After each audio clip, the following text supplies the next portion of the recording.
how to rip a guitar solo over a chord progression that is not in one diatonic key, right? This is really great.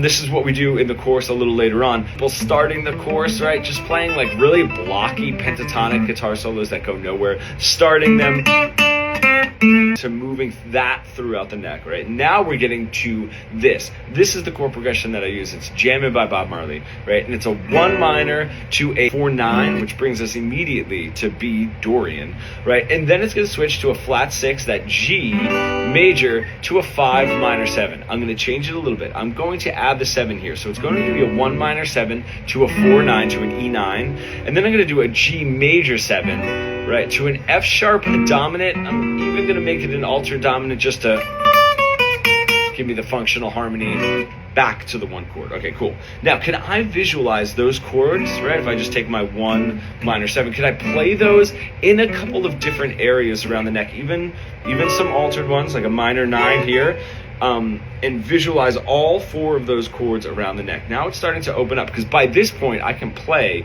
a B Dorian everywhere around the neck, and I can play and then switch that to a B Aeolian. But I want to really know how to make these melodies memorable, these solos memorable, and target the notes that I really want to target. Cool. From there, can I play all of my arpeggios, right, in each one of those positions? Even if I take this B minor 7 that goes a little bit more across the neck, can I do that with each one of those chords? That becomes really crucial. That starts to open up the neck.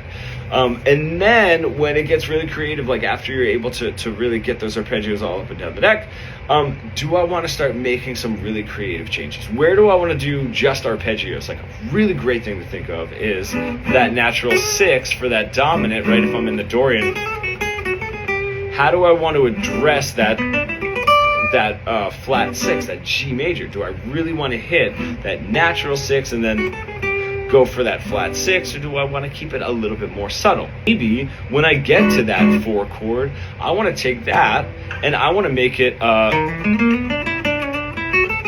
Lydian dominant, and then get to that flat 6 with a chromatic, right? Maybe when I get to that altered dominant chord, what I would like to do is